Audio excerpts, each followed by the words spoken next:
বাংলাদেশের সকল শিক্ষা প্রতিষ্ঠানে যাতে করে আমাদের সন্তানরা এই যে স্কাউটিং এর মূল যে দর্শন সেটা যাতে করে ধারণ করতে পারে, কর্মসূচিগুলোতে কার্যক্রমে স্কাউটস হিসেবে যাতে করে তারা অংশগ্রহণ করতে পারে, সেই প্রচেষ্টা অবশ্যই অব্যাহত থাকবে।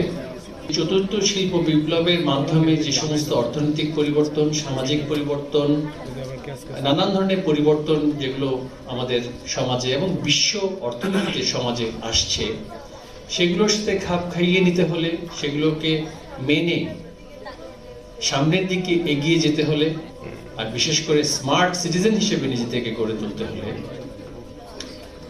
স্কাউটিং এর যে প্রশিক্ষণ, যে ধরনের এক্সপোজার সেখানে দেওয়া হয়, টিম ওয়ার্ক থেকে শুরু করে, স্কিল থেকে শুরু করে সকল পর্যায়ে, সেগুলো আমাদের এই প্রজন্মের জন্য অত্যন্ত গুরুত্বপূর্ণ। শুধুমাত্র প্রাতিষ্ঠানিক শিক্ষা বা ফলাফল বা পাঠ্যপুস্তকের উপরে নির্ভরশীলতা দিয়ে কিন্তু আমরা সেই স্মার্ট জেনারেশন সৃষ্টি করতে পারবো না। আর স্মার্ট জেনারেশন সৃষ্টি করতে না পারলে চতুর্থ শিল্প বিপ্লবের মাধ্যমে যে সমস্ত পরিবর্তনগুলো আসছে, সেই পরিবর্তনগুলোর সাথে খাপ খাইয়ে নিতে আমাদের এই প্রজন্মের অনেক কষ্ট হবে।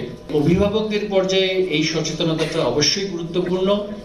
আমরা চেষ্টা করব বাংলাদেশের সকল অভিভাবকগণ যাতে নিজ নিজ সন্তানকে স্কাউটিং কার্যক্রমে তারা যাতে সম্পৃক্ত করার জন্য সেই মানসিকতা গ্রহণ করেন।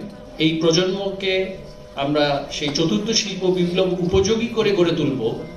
এই রূপান্তরের আমরা কথাটা বলছি, রূপান্তর কখনোই সম্ভব হবে না যদি মানসিকতার পরিবর্তন না হয়।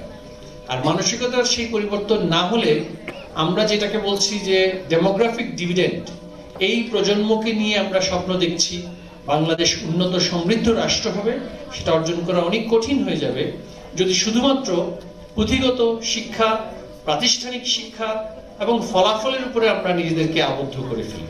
আমি স্কাউটিং কার্যক্রমের সফলতা অবশ্যই কামনা করি।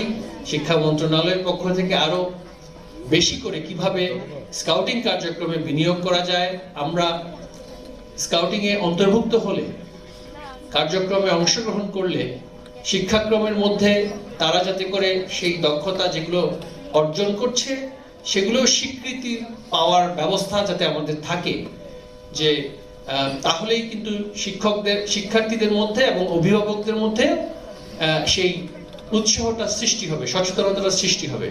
আমরা এমন একটা মানসিকতা তৈরি করেছি যে মার্ক না থাকলে আমরা সেটা করতে চাই না, বিশেষ করে শহর অঞ্চলে। সেটার জন্য অবশ্যই ক্রেডিট দেওয়ার প্রয়োজন আছে।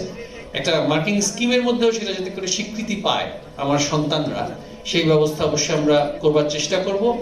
যারা স্কাউটিং কার্যক্রমে এক্সট্রা কারিকুলার অ্যাক্টিভিটি হিসেবে অংশগ্রহণ করবে, সেটাকে শিক্ষাক্রমের মধ্যেই স্বীকৃতি দেওয়ার ব্যবস্থাটা অবশ্যই থাকতে হবে। সেটা আমরা যাতে করে করতে পারি, আমি আমাদের এনসিটিভিতে যে নতুন মূল্যায়ন পদ্ধতি হচ্ছে সেখানেও সেগুলো আনা যাবে বলে আমরা মনে করি।